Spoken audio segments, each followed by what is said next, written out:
Hello, welcome back. In the last live stream that we did, there were a couple of minor issues. One of them was that we didn't have the big screen running so that we could demonstrate the different uses of the predicate purchase once we'd done the work. So I wanted to just redo that part of the video so you can at least see what it was we were trying to highlight. The other thing I wanted to do is we were having problems on some of the previous streams, and we're learning how to do this better.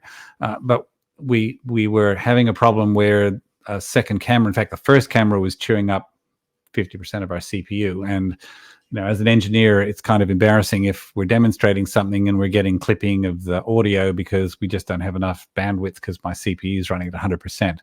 So the amazing part is we've now been able to go from that system and just put it onto a piece of hardware to do all of our video and audio, and now we can swap between cameras as required, which means that we're not clipping, which means I don't have to be embarrassed to say that, hey, the system's not working because my CPU is running too high.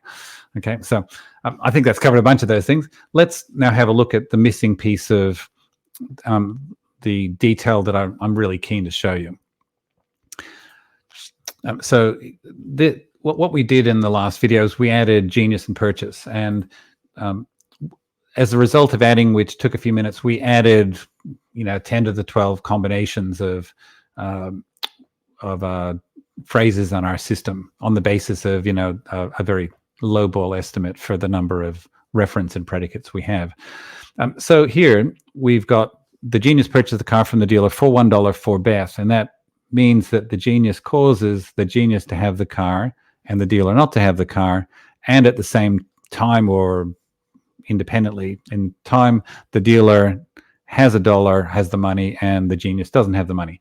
So if you did a linguistics course, normally the professors, the teachers will talk about that's the use of a verb, but it's a very small part of language. The bigger part of language is how we integrate that by bundling it into other parts of the sentence. Nominalization, or nominals as it's often referred to.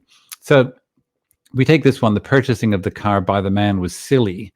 What we have is that the purchasing of the car by the man, you can see that's a phrase. And when we drill down to it, what that means is that the man causes the man to have the car. That's what purchase means. And it's a phrase inside of the sentence. So that phrase, the man getting the car, is then the silly thing.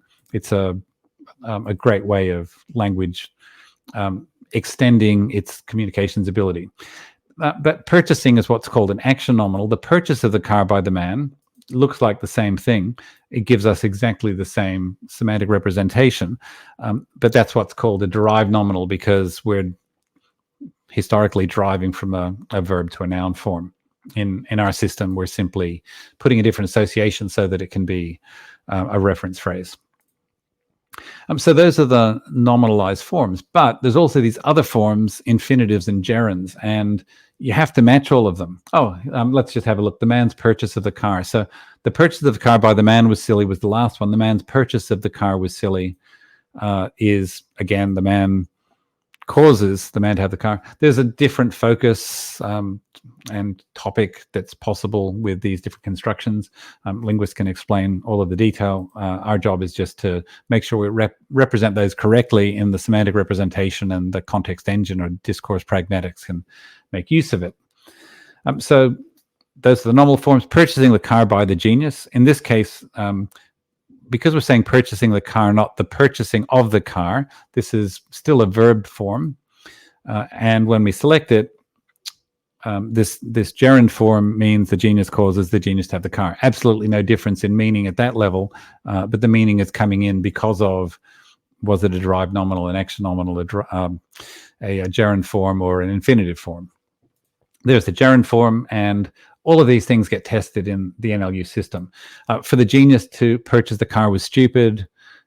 In this case, we're not resolving the stupid bit as we saw in the video, but certainly that phrase is being correctly resolved to the genius has the car. So there's another association to put there as a selectional restriction on stupid. If we don't like leaving things undone, if we put in a word like silly, we'll get the full resolution. So because we've already added that during the stream. So the genius causes the genius to have the car. right? And then there's some other examples that we can use. Who purchased the car from the dealer? In this case, when you're doing questioning, notice how the cause effector is who. So in our logical structure, semantic representation, who causes that to happen, and you can see who is also in here and who is also there. So by answering the question of who, you're then interacting as a person would. And it was the car that was purchased by the genius from the dealer for $1.